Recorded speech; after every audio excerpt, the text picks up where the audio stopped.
9, 8, 7, 6, 5, 4, 3, 2, 1, 0. Women's Wrestling Talk, the #1 women's wrestling network on the planet.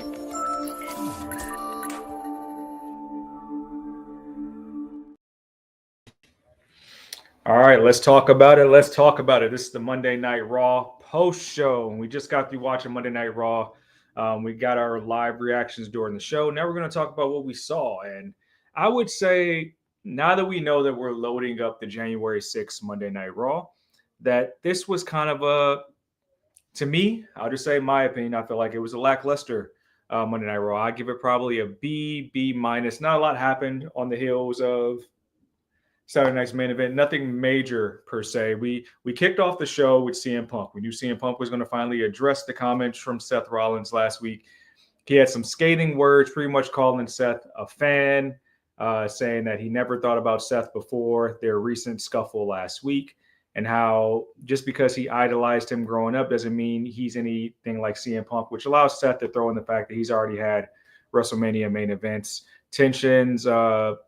Tensions flare. They begin fighting. This is kind of like Seth's and CM Punk's last few rivalries, the way they both kicked off, you're being honest. If you look at what Seth was doing in Bronson Reed, for weeks these guys fought backstage until they finally got into the ring with each other. Same with Seth and Drew. Same with CM Punk and Drew. You couldn't keep these two away from each other from just wanting to fight in the arena and backstage in an unsanctioned fashion. It was later announced in the show, once Pierce and Seth got into it backstage, that they will be doing a battle on the January 6th edition of Monday Night Raw on Netflix. So we now have that official match. I thought the opener, for that to be the opener, was kind of interesting. I mean, Punk with a live microphone is always going to be fun. And then what they're doing with Seth, I mean, we'll see. I know Punk's end game is the WrestleMania main event. So we'll have to see exactly what goes on for Punk to get there on that journey, and if Seth just is in the way. One thing that was cool, that I thought was interesting, is that Drew McIntyre approached Seth backstage saying it's not so fun when it's staring you right in the face, referring to CM Punk. It kind of alluded to wanting Seth's help to continue taking down Roman. Seth would say that Sammy and Jay helped him take down Roman at WrestleMania, and they took him out of power. Those are his friends, and that Drew is not his friend, and how he respects those guys, doesn't respect Drew, which also led to Sammy attacking Drew again later in the evening. But, I mean, it sounds like that's going to be one of the bookended matches for Netflix. I don't agree with doing it so early. I think we can take some time to let that match breathe.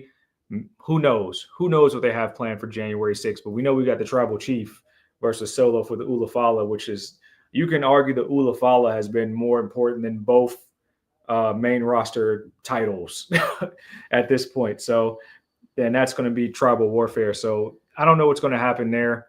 We'll have to see. And it looks like we got the next segment. Our first match of the night was the Intercontinental title match. Braun Breaker, Ludwig Kaiser. Very great match. Before that, we saw some chinks in the armor of the Judgment Day. We've been seeing this all along, and we'll get more to the Judgment Day because they've been, I feel like for the past 2 years, the Judgment Day has been constantly, and I mean constantly, in the main event of Monday Night Raw. But Finn's been trying to tout himself as a leader of Judgment Day. You win when you lead. You win when you listen to Finn. Sorry, you win when you listen to Finn, which hasn't been happening. Finn hasn't been winning. They lost in the main event, a Saturday night main event, and we'll get to the match later this evening. But Breaker, Ludwig Kaiser, IC title, really good match. I think both of these superstars have really good chemistry. And honestly, if we're talking about the actual in-ring work we had tonight, this was the match of the night.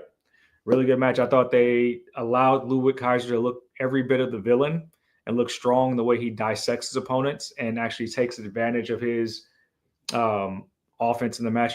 When Breaker hit him and they went over the barricade, he began selling that left arm. Kaiser worked on that the rest of the match. And it reminds me, this is going to be a very poor analogy, but it reminds me of how Alberto Del Rio used to work in WWE, how he would manipulate one body part or one joint for the focus of the match. And that's something that's very throwback that you see wrestlers do when they don't just do their move set and they hit their signatures, but they're telling a story with the match by breaking their opponent down piece by piece. So if that's Kaiser's game, that's throwback, and that'll work for him. I think the rest of the character work, he's kind of has this snobbish attitude, but that type of vicious aggression, that works. But unfortunately, we're just in Bron Breakker's era. Breakker continues showing why he's one of the best young talents on the roster, and he picked up a win after hitting a super spear over Kaiser. Clean finish. I thought we'd get some influence from Sheamus here, but we did not, and he retained his title clean. So I think that's going to lead to Breakker continuing to being the workhorse champion, continue to take on all challengers. I got to feel like I don't think we do the Sheamus stuff soon. And, of course, Jay is going to have beef with Drew. I think we're going to go do Jay and Breakker again at some point. And I think that'll be way before we get to Breakker versus Sheamus, hopefully at WrestleMania for Sheamus to get his WrestleMania moment, becoming a Grand Slam champ. I want to talk about this New Day stuff because we didn't get much with the New Day today. There was an announcement that we were going to get Kofi returning to his hometown. New Day would get a segment kind of like last week where they were going to be able to explain their actions or explain their side of the story. We didn't get that. We got them entering the arena looking to go to the locker room. They were approached by Rey Mysterio, locker room vet, obviously Hall of Famer, very respected. We got them, Rey Mysterio saying, hey, the locker room doesn't feel comfortable, doesn't want them changing in there, and they should figure out someplace else to change, which prompted New Day to be kind of surprised and say, man, you too? And they said, don't worry about it. We'll find someplace else to change. Later in the evening, Kathy Kelly was looking to interview the New Day, and she kind of brushed them off. Was interviewing them, brushed them off just to find and attacked Kairi Sane from Pure Fusion Collective. So I see that we're getting this whole shunning of Woods and Xavier, and there's also a nice social media clip online right now on, I think Fightful posted it, New Day pretty much berating fans about their attire, about their clothes and things like that. Kind of like reminiscent of the old New Day that we saw when they first jumped on the scene, when they first started ascending into their stardom. And let me not waste any more time. It looks like I have a visitor to talk the post show. And we know who this is. This is the sweetest Oos. And of course, we're going to introduce her the right way from announcing her favorite person who, for whatever reason, wasn't on Monday Night Raw. But let's tee it up. Gunter, the ring general Gunter.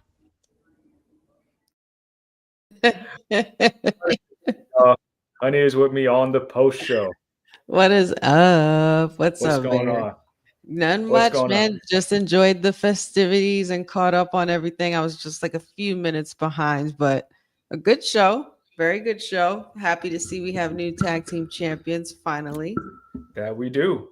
And you're joining me just in time because I talked about the IC title. Did you think it was a good match? I did actually think it was gonna be a good match, and surprisingly, I think it was probably match of the night. Maybe That's I would exactly say what I thought. it was actually very, very good for kicking everything off. Like as far as the matches go, Ludwig Kaiser was definitely on his game tonight. He was in his bag a little bit. He definitely got the best of Bron Breakker in some parts, but didn't get the job all the way done. And Bron Breakker still the man. And then what were your thoughts about the opener of Monday Night Raw? So the war of attrition between Punk and Seth Rollins, and we now know that they are going to be on that first episode of Monday Night Raw on Netflix. Oh, I love it. I'm happy to see it. It's, anything to keep drawing those eyes over to Netflix for January 6th, because it's just gearing up to be super box office for the premiere of Raw. I'm excited. I think everybody else should be very excited to see this match. This is a long time coming on this one. Got a little delayed, due to injuries on both ends for both men.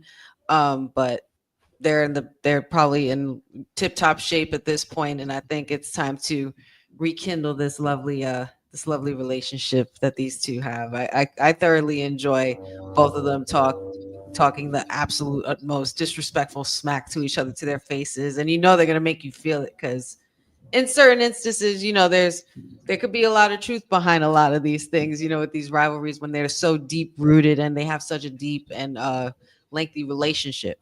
But I can't wait to finally see these two put hands on each other. It's gonna be wonderful. That's a very interesting stat, Boza.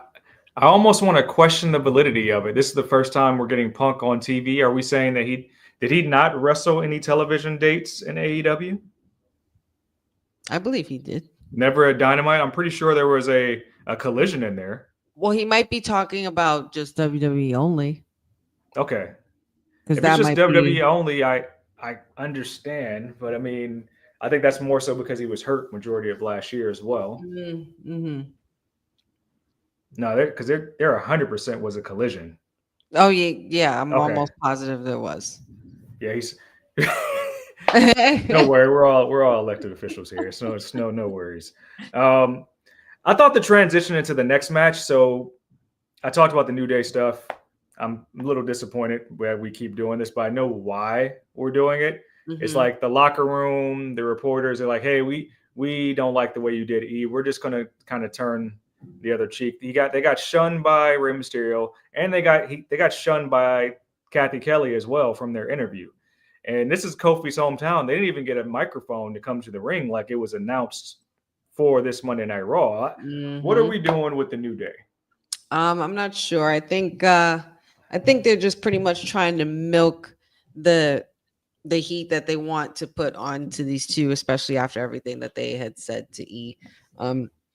With E being one of the most beloved characters on TV, as well as a person in the locker room, that's a no-go in the locker room. And there were definitely points where the New Day were the locker room leaders. They were pretty much running the show backstage, and up, down, down started that way and everything like that. So to see it backfire on them and the locker room, turn them away, it's really interesting dynamic, because they want you to see the full aspect of what the opposite of the New Day actually is. So there's going to be different elements and layers to this onion of a story for the New Day. I have a hot take. And I know I put it in the WT live chat, and I think that's why they pulled this segment. Mhm. I don't believe there's any damn way Kofi was getting booed in Boston. Don't believe it. I don't care what they did. I don't think I think they knew he wouldn't get booed in his hometown. Hell, I think he was just like a game day ambassador for the Patriots game last weekend. Oh, wow. So I think they knew there was no way they would get the heat they wanted because it's Kofi in Boston. So they had to say, "Hey, let's pull the segment."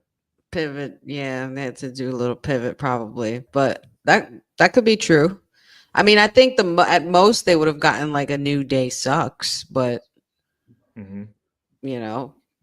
I think they want the reaction that they got last week, the reaction that we see Dom get every week, where it's just drowning out. There's just nobody that's gonna get more heat than Dom right now, man. There's just no way. I mean, you're pretty damn close when you go for E, but Dom, man, double heel turn in a year, like, come on. And Speaking of Dom, yeah, before we got our women's IC tournament match, we got a word from the women's world champion, Liv Morgan, flanked by Dom and Raquel Rodriguez. Of course, Dom saying that Liv's the best world champion of all time. He couldn't get a word in, this is actually pretty cool. The bullhorn. I was very vocal about the bullhorn because I can't remember the last time somebody's really used one to kind of be obnoxious. And I think if Liv does that, it's going to add layers to this character. I was going to say she might have been onto something there, because the minute I saw it, I was like, how come she didn't think of this before? Oh my God, y'all thought she was annoying. Now it's going to get even worse. When was the last time we saw somebody use that? I feel like Woods had one at one point. Maybe Bailey. Didn't Bailey also have it for Ding Dong Hello? Of course, you have classics like Jimmy Hart, Jim Cornette. And with But my Liv's God. laugh is like obnoxious in an adorable type of way. But if she just does It that is. on It's a loop, that's obnoxiously great. adorable. That is a great way It's to describe it. it's like it's I think, so but goofy. I think we all have that. We all have I guess certain people have that, but like there's just like certain obnoxious laughs that just come out of you. Like that laugh, I bet that's not her actual laugh. It No, might it not can't be. be. That's It might 100% not a be. manufactured laugh. It can't Yeah, be. but she I gotta does go it. watch some up, She up, does down, it down to to verify get that, under but people's I believe skin. it's Like, not. yeah, yeah, she does it to get under the skin. But I'm concerned about the chicken tender slut. What did that comment mean? And I wonder I want to know what Rhea Ripley knows because it seemed quite concerning and It's so definitely left me with weird. some questions. This was like a carryover from what they did at main event, and I thought that moment was so unnecessary. It was like, oh, I'm just gonna come out and pose and stare at you. You guys, you've been chasing her to fight her for weeks. This was the same thing. Same thing. We are going to be civil enough in front of an audience to not fight. Why now? Why now? Yeah, But now we know Rhea's the number one contender for who knows when. Who right. knows? Because they didn't What say when. That's true. I mean, I wouldn't put it past them to make it January 6th. We still have time. And there's still two more Monday Night Raws before we get there? 2 or 3? Yeah, So, probably two or three, but still, I feel like that's overkill. I feel like that's so overkill for that show. But I mean, I mean, I have to remember it's going to be 3 hours now.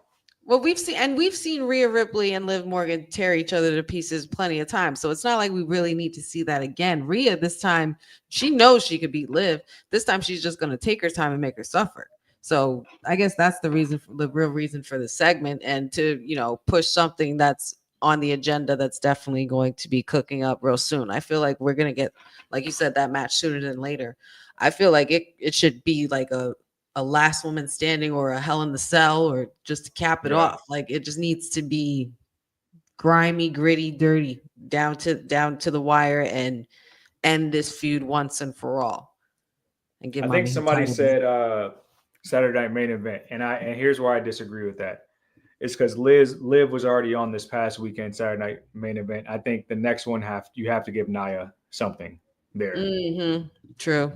Whatever it is, you got to build something this next month to give her a match at that main event, because then you're going to have the IC women's title as well. You want to have a couple women's storylines going into that match. Maybe you can do, I don't know, maybe you can do Naomi, maybe Tiffany flips, and you have that.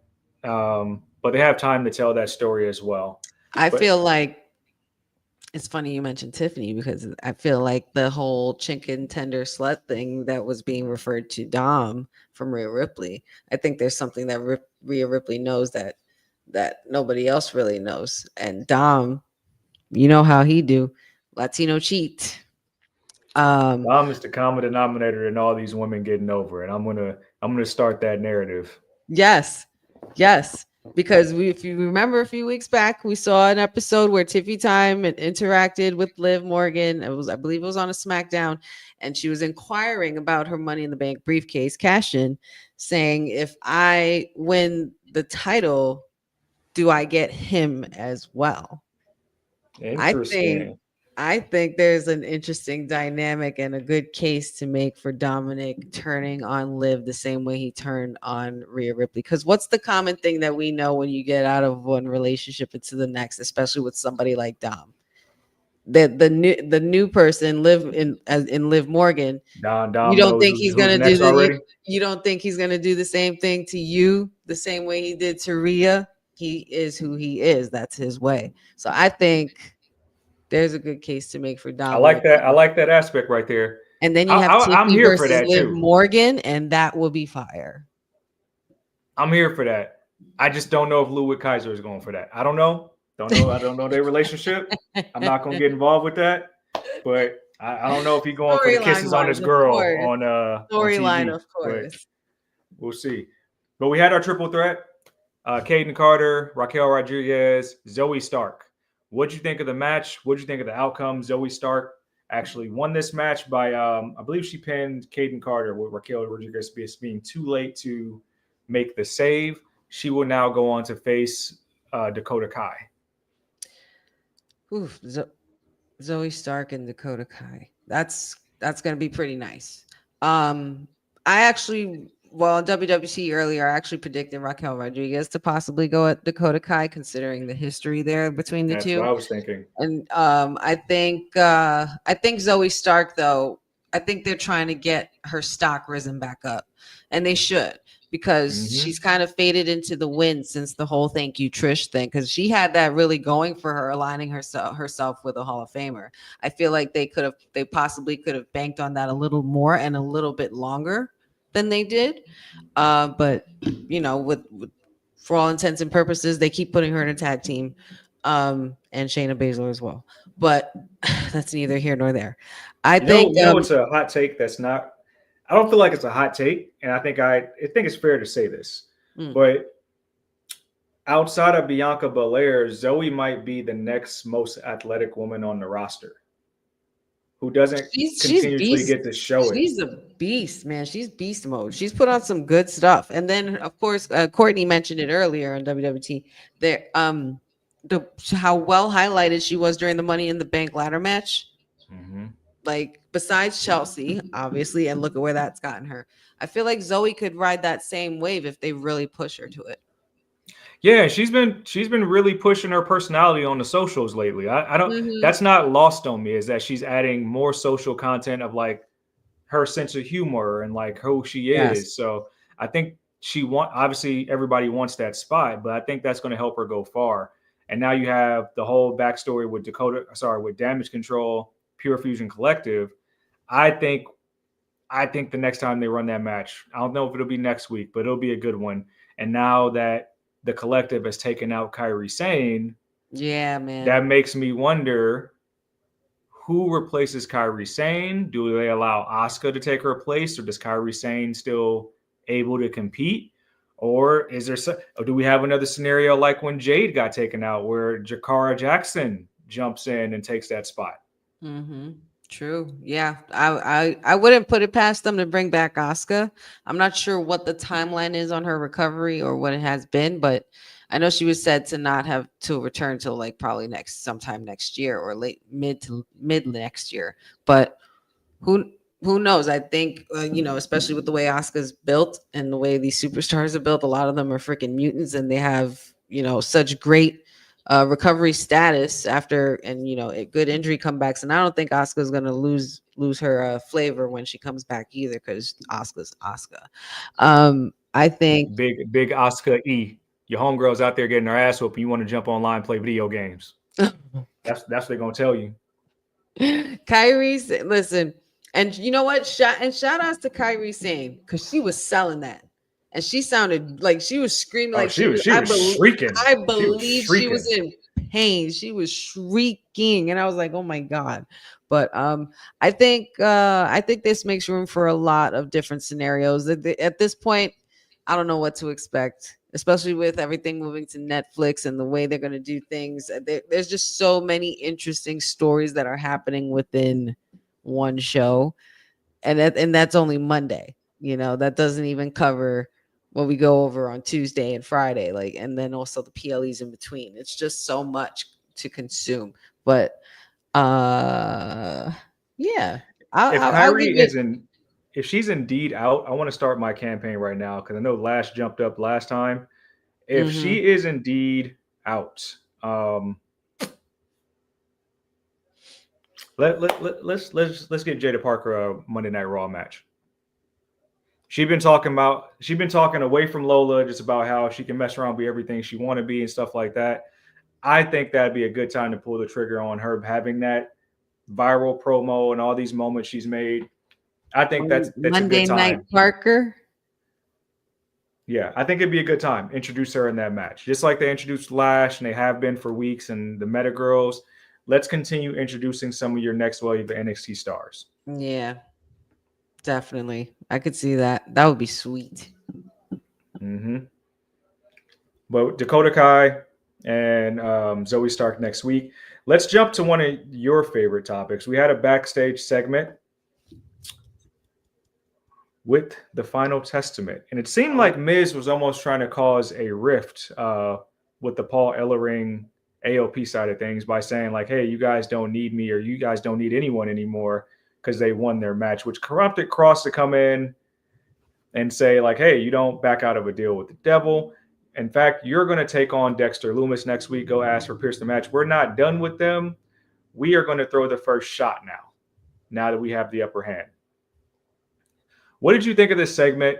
Clearly, we're going to get more. And honestly, I think once we get to Netflix, this has the potential to be way more cinematic.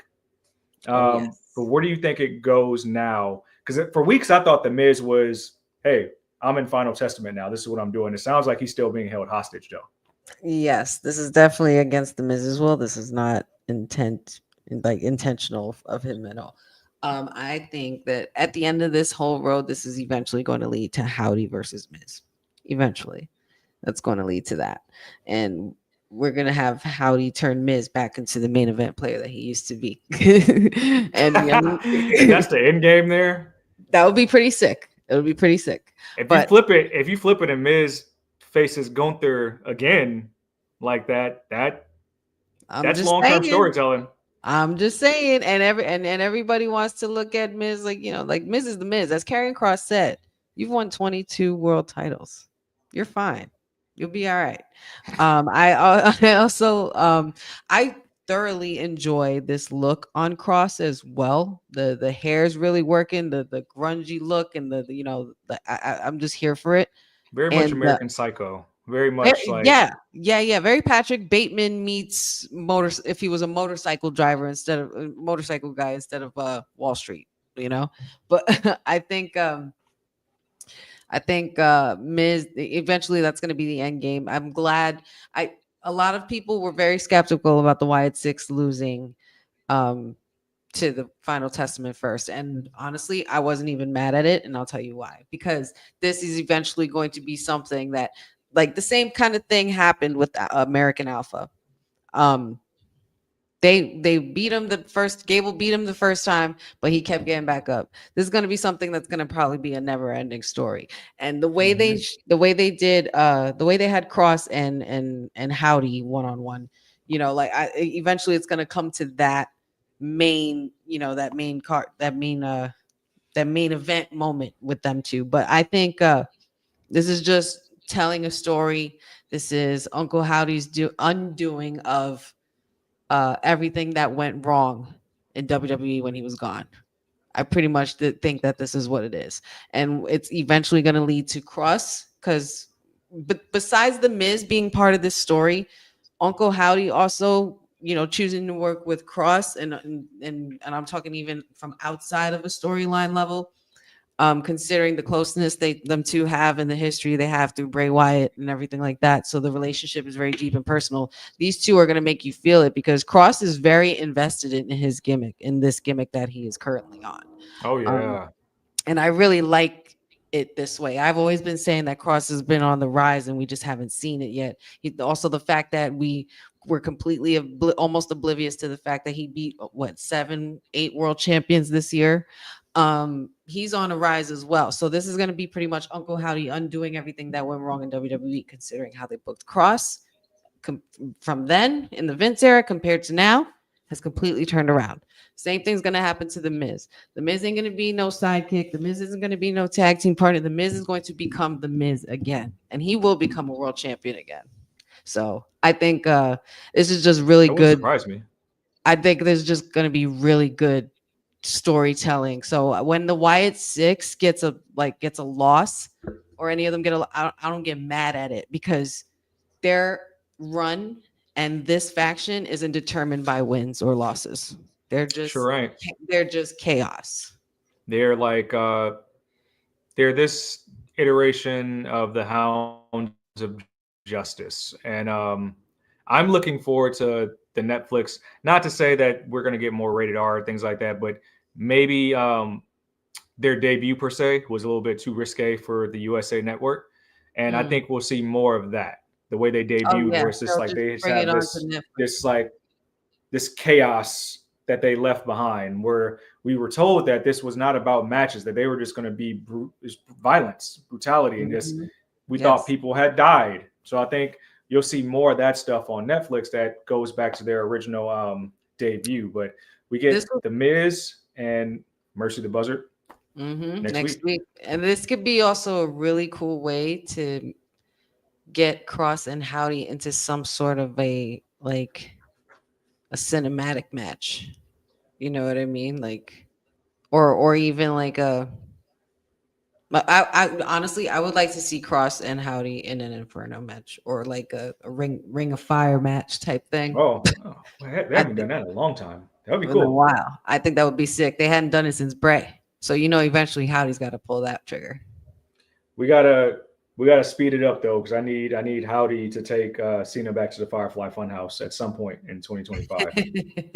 We gotta speed that up. John got limited dates. We gotta get him back in the Firefly Funhouse. We gotta go back into that NWO shirt. We gotta make him relive. Turn John Cena heel.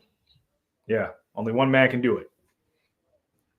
Only one man can do it. So before we talk about the main event, there was a little bit of a teaser, and I had to go back and find it on social media, but there was a video of a Zero that became crossed out, looks fiery, that has people speculating about who this superstar is or what this means. Do you have any guesses from that quick little video package? A lot of people are saying that it is Penta. A lot of people are saying it's Penta. I saw that online floating around before I joined you. I think it's possible that it could be Penta, but I still think it's too soon. Didn't something happen with his contract or something recently? That was Ray. So Ray had tacked on more okay. dates because of the injury, and now there's this dispute where maybe Tony ends up letting him out because of the backlash he's received about it. But Penta is completely free. I don't know if they said he's completely signed yet. Yeah. But people are speculating Penta, and I don't know if they wanted to use the Lucha Bros as a package deal. I don't know if that was a thing. Penta obviously has enough of a popularity to himself on his own, having matches in Lucha Underground, obviously, in the original throwback AEW and currently. So right. I'd be interested if it's him, and I hope they don't do the stupid old feud with Rey Mysterio type thing. No, it could also be maybe a faction. It might not even be a male superstar. It could be a woman too. That's true. True. I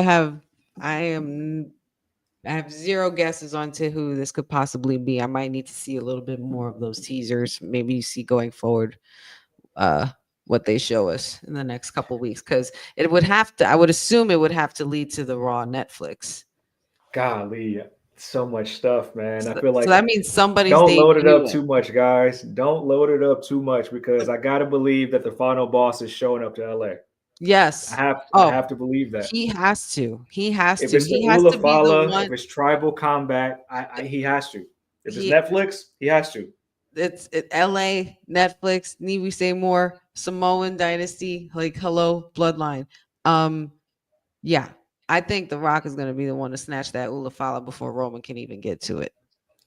This is going to be Solo Sikoa's final test. I have a feeling that he could possibly win this, and prove to everybody else that he is as dangerous and as serious as he sounds, because they need to take him more seriously, and find that respect, and to the point where nobody except me will have a choice but to acknowledge him. But Roman, we're getting to the nitty gritty now, because we're getting ready for Rumble. We're getting ready for the Rumble, and once Raw Netflix kicks off, Rumble will be here before we know it. And there's so much stuff surrounding the beginning of January, so that Dwayne "The Rock" Johnson has to be in the midst of that talk. It just only makes sense. But I think that this is where The Rock comes in and finally 100%. Shows everybody that he was the one, and that I was right this whole summer, that he was the one behind this Temu bloodline. He was the wise man of it all. This was all his doing. Because who was the first person that Solo Sikoa attacked when he resurfaced again? Cody Rhodes. And The Rock, when he left, who was the person that he said he was going to come after when he came back? Cody Rhodes. Their story has just begun. And he said that before they left. And I'm sticking to my guns on that. So I think that's probably how Solo wins. Maybe that's how Solo wins. Dwayne probably shows up by the end of the match before it's Possibly. over and helps him win. You betray your cousin, and the last time you and your cousin were in the same ring, you were facing Cody Rhodes and Seth freaking Rollins. And then you teamed with both of them while I was gone. It writes itself. It writes itself. Now, really quick, we got to go into the main event, but Drew made it clear when he tried to negotiate with Seth Rollins that he's looking to take out all the members of the OG bloodline, almost asking for his help. So this is Drew's new mission, and he was briefly attacked by Sami Zayn. After that, Sami Zayn still not letting it go after dropping that Saturday Night Main Event. Do we feel like Drew is the next hired mercenary for the new bloodline since Bronson Reed is out? Is there going to be any crossover on Friday with? Let me figure this out. Is there any way that the side mission for Roman is going to be Drew McIntyre? I think that's possible. Roman and Drew have plenty of history together. They've had great rivalries, great matches together as well. I wouldn't put it past Roman and Drew to go at it again. At this point with Roman, you could just put him against anybody. The guy's got nothing to lose, everything to gain. He doesn't need a title anymore. He's main evented dozens of WrestleManias, and he's been the champion he was a champion for how many days, how many years? Do we need to really go on? I think this is pretty much Drew. Just they got to do they had to do something to pivot away from everything with Bronson Reed, because he's going to be out for quite some time. And of course, probably to the summer.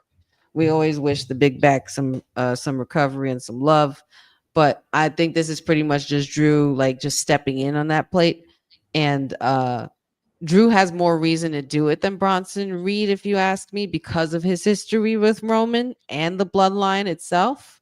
And they've costed him so much. And every single person that was affiliated with them. Then you got CM Punk, even, Sami Zayn, even. So it seems that Drew's going to pretty much just run through every single one of them. The only one he can't really run through is Jimmy.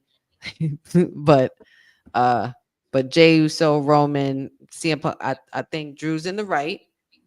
He kind of has a point, but yeah, I think that's just going to pretty much be a little side mission for Roman and Drew. Maybe something down the line of Rumble, or on the road, somewhere on the road to WrestleMania, because their paths are always going to clash.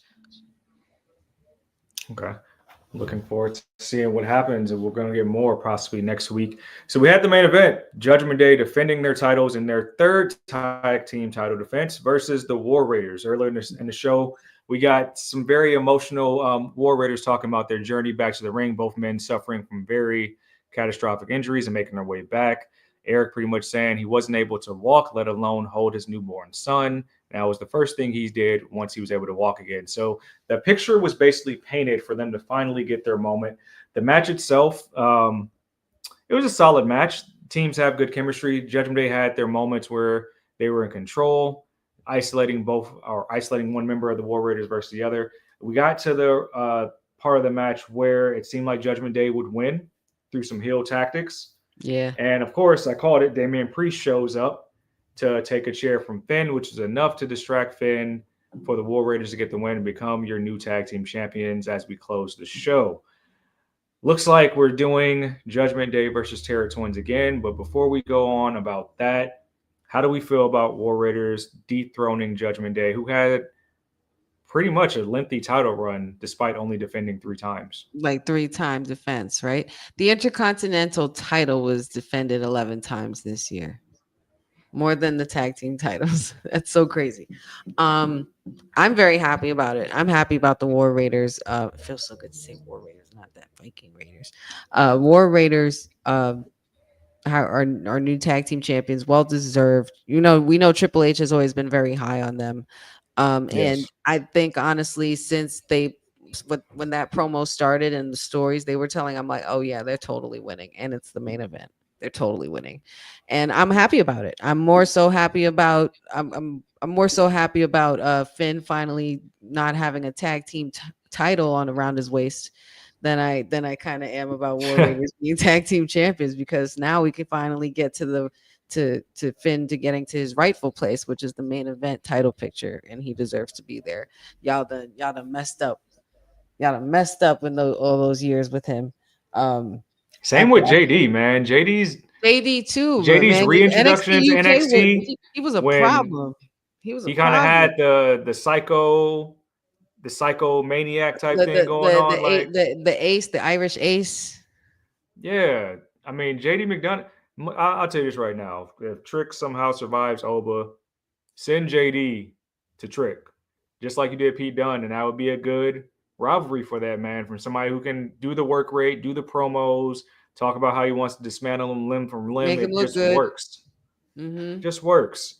But I mean, the Judgment Day has some chinks in the armor. Then you might see a little bit more of a split, a little sassiness from Liv Morgan now that she's the only member that holds a title.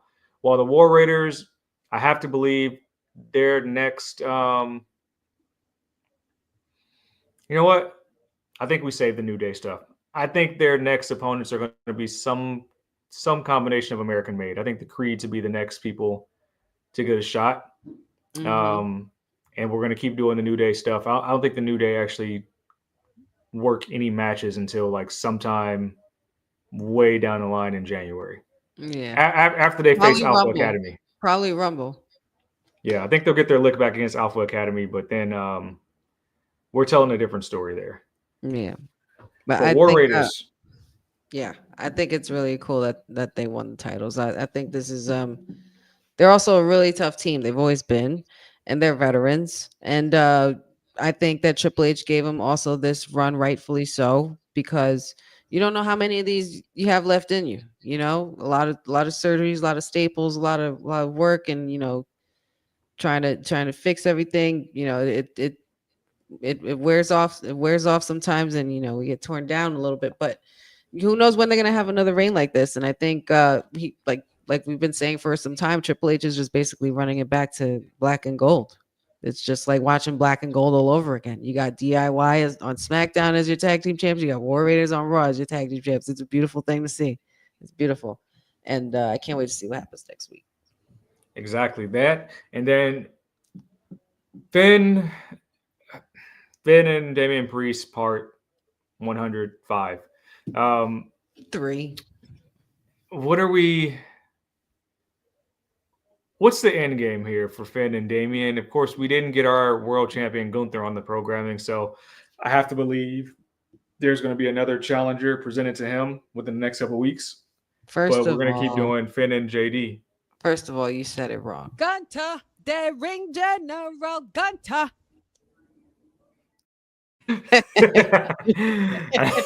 You're right. I still Gunther. can't believe. Gunther. I still can't believe that came out so effortlessly out my like just out, but it just came out so funny. I say it all the time at home off camera. I say it all the time, so Patrick goes crazy every time he says it. But yes, Gunther. The end game, I guess, is to put Finn and Damian Priest back, just to keep their stock on the rise. I think this is more so, especially about building Finn Balor back to the main event player that he was. And Gunther's just he's another. I think it's hard because I don't want to say Gunther's another is place holding this title at all, but he might be. But he's just I'm just so used to him being known for his long, lengthy title reigns. You know what I mean? Like I'm just used to like him holding that title for about a year or so. He did the same thing with NXT. He did the same thing in NXT UK. He did the same thing, here, Intercontinental title. Like it's just like in him to be great. But I think honestly, if you ask me, I think if Finn Balor wanted to make a move, he should make a play for SmackDown and go at Cody, because technically that's the title that he had, wasn't it? It's the undisputed title because it's combined with the Universal. Yeah, technically. So technically, I think Finn Balor, this is where he could take a little break and resurface again on SmackDown and be one of the superstars that go through the portal. Because Cody and Finn, lots going on there with them too. So I would love That'd to be see that nice. again. Since you brought up the portal, last thing here. If there was one superstar, because since Damian and Finn are going to do their thing, there's one superstar that can come into the portal right now and be viable to challenge for Gunther. Who? To challenge for Gunther for the world title through the portal. So somebody who's not on Raw. Yeah, somebody who's currently not on Raw. Because I don't think there's anybody on Does Raw this they've built include up yet. NXT as well? Just SmackDown. Okay. Because I had my NXT one. SmackDown. Oh, Jacob Fatu. That's an interesting name. Jacob Fatu. Okay. Yeah. I feel like Jacob Fatu is I'm thinking, power, strength. He's wild. He's out of control. And I feel like he would give Gunther a go big time. It wouldn't be easy for Gunther at all. Okay. So yeah. And I would say Boza said Jacob. the name I was thinking of in LA Knight, where I think if you have 3 hours on Monday Night Raw, you can find some time for LA Knight to just be his brash self and get into a promo war with Gunther, at least for like a month or two. Oh, yeah. Yeah. But overall, I gave this was like a lackluster Monday Night Raw to me. I gave it a B-. Was it And really? I think I think we're gonna be kind of mild here. I think we'll get next week's episode, and the following week we'll get like a best of type of year in review type thing. Then we'll be ready for January 6th. So I think we're gonna start almost dumbing it down a little bit so we can rev it right back up, because they're stacking the hell out of that card. If you're gonna have so many returns, and I don't think 3 hours is gonna be enough.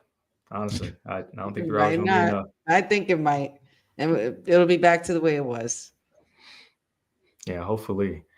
But we got obviously we'll be back again on Wednesday for WWT Live, Friday as well this week. Tomorrow we have Tuesday Night Pharaoh for the NXT Watch Along. We have the Wednesday night with Courtney, the Dynamite Watch Along. Then we'll have the Honey Night Friday Watch Along with SmackDown. A lot of stuff going on this week, of course. I think we're good on weekend watch alongs. I don't think we have any AEW PLEs or TNA or anything like that. So I think the rest of the month's going to be kind of light until we get to that January 6th episode of Raw, as well as the New Year's Eve. January. It's going to be nuts. Yeah. But we appreciate y'all for kicking it with me for the watch along. Thank you for kicking us with us for the post show.